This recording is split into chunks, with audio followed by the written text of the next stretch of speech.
All right, get ready to dive deep because today we're exploring the world of Yama, the Hindu lord of death. And you know what? I know this is a figure you find really interesting, and to be honest, so do I.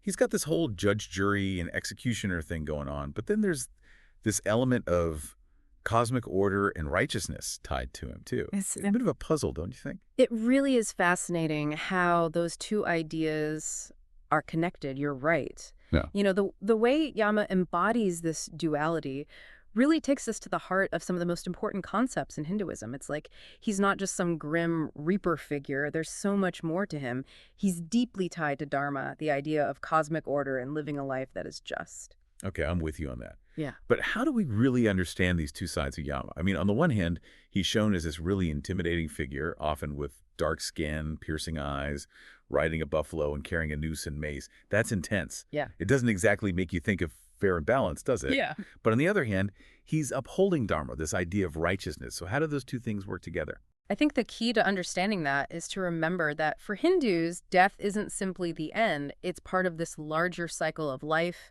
death, and then rebirth. It's a continuous process. So Yama isn't just deciding your final fate. He's part of this force that's making sure the actions you take in this life have consequences that carry over into the next. Oh, I see. So it's not just about punishment in this life. It's about the impact our actions have on the cycle of rebirth. It's more like a cosmic balancing act than just straight up punishment. Exactly. The idea is that your karma, which is basically the sum of all your actions, that determines what your next rebirth will be like. And Yama, he's the one who weighs that karma. He's making sure that the scales of justice are balanced, and this can even happen across multiple lifetimes. Wow, that's a pretty intense concept when you really think about it. It makes you think carefully about every decision you make, doesn't it? I mean, the things I do today can influence what happens to me in my next life. That's a big deal. What are your thoughts on that? It certainly adds a new dimension to how we make decisions, wouldn't you say? The Hindu texts are full of stories and descriptions that really create a clear picture of Yama's realm and the entire process of judgment. Oh, I bet. Ah. The sources you gave me are full of really fascinating details. For instance, there's this one story where a man is brought before Yama after he dies, and of course he's totally freaking out, which makes sense. But then Yama actually reassures him.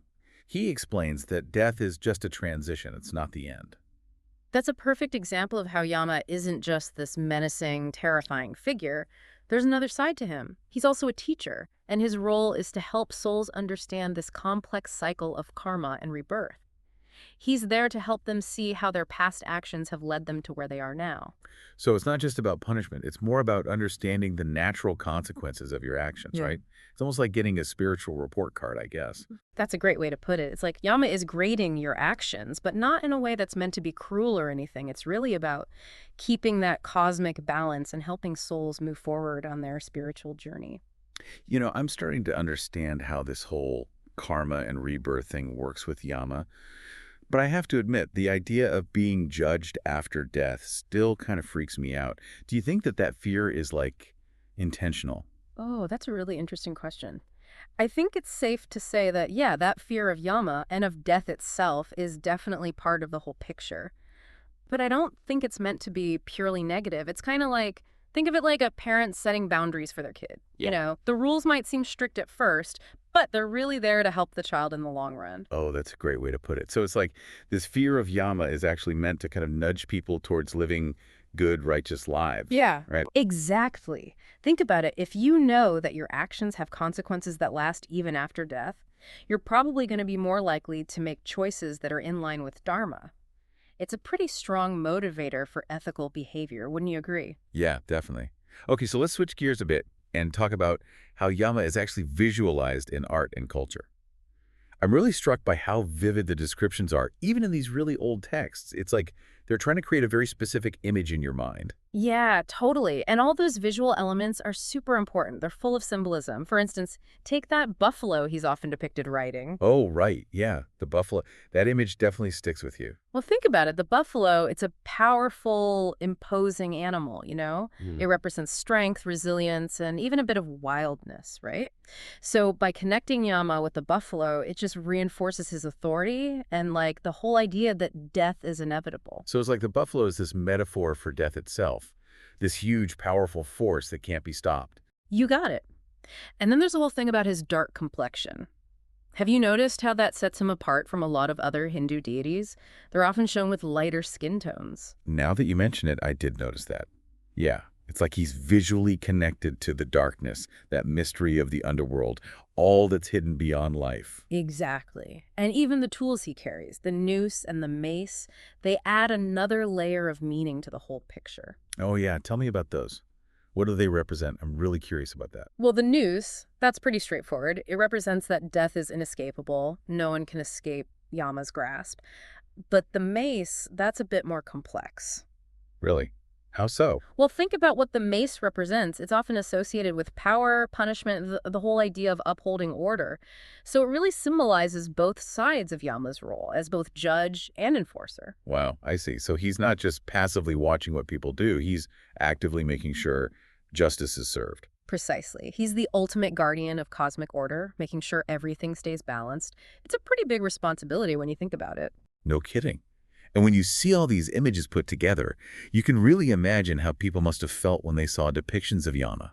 It must have been a mix of fear, awe, and maybe even some respect, too. That's a great observation. And it's worth noting that the way Yama is depicted has actually changed over time. It's pretty Oh, interesting. really? I'm curious to hear more about that. Well, in some of the earliest depictions, he's shown as this fierce warrior, almost like a demon in his appearance.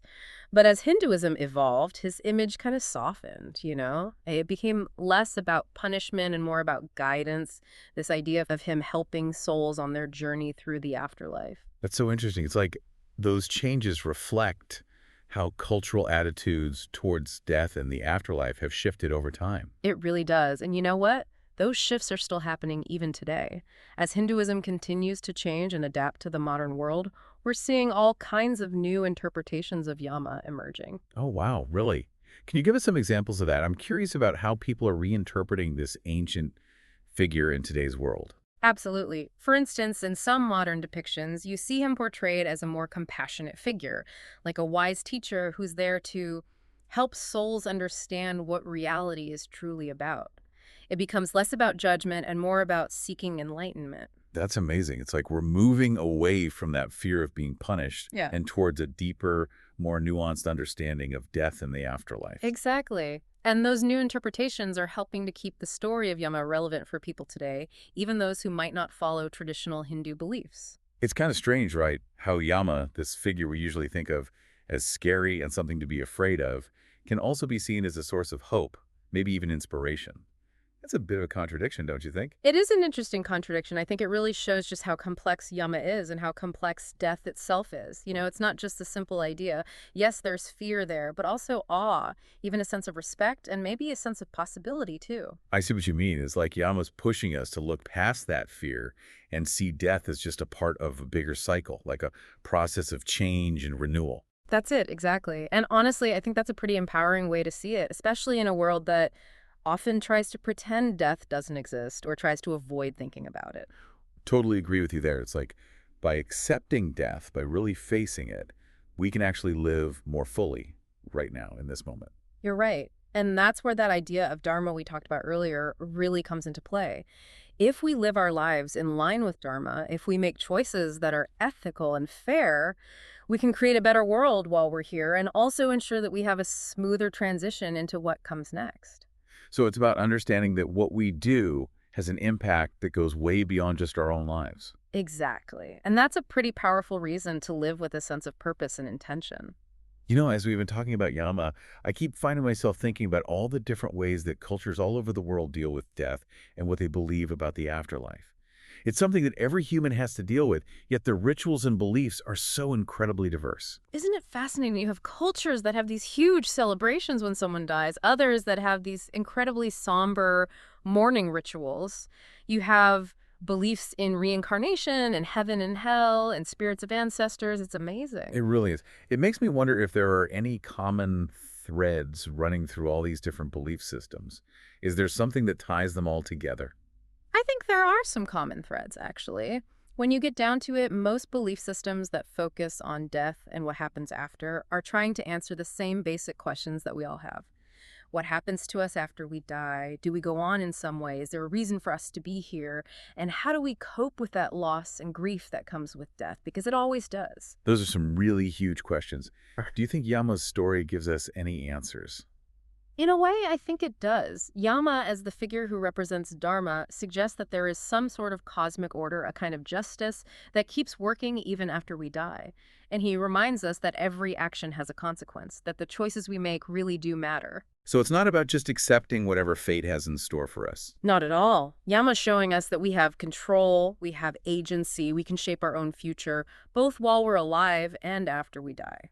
I think that's a message that everyone can connect with, no matter what culture or religion they come from. Definitely. And that's exactly why I think Yama's story is still so relevant today, even for people who don't think of themselves as religious. He speaks to something very deep inside us, our desire for meaning, our search for justice, and our hope that we can make a positive difference in the world. You said it perfectly. As we're getting close to the end of this deep dive, I can't help but feel a sense of gratitude for Yama. It might seem weird to say that about the Lord of Death, but he's really given us a lot to think about. I feel the same way. He's forced us to face some truths that aren't always easy to think about, but he's also given us a way to understand death and what comes after in a way that's really insightful and gives us a sense of power. Yeah, and he's reminded us that even though we face death, there's still hope, there's still beauty, there's still a chance for change and renewal. You put that so well. That feels like the perfect way to wrap things up. I think so too. Okay. To everyone listening, thank you for joining us on this deep dive into the world of Yama. We hope you've enjoyed it and that it's given you lots to think about, just like it has for us. As you go about your lives, remember what we've learned from this ancient figure. Live with purpose, make choices that are true to who you are, and embrace life's journey with courage and compassion. Until next time, keep exploring, keep questioning, and keep your minds open to all the amazing things this world has to offer.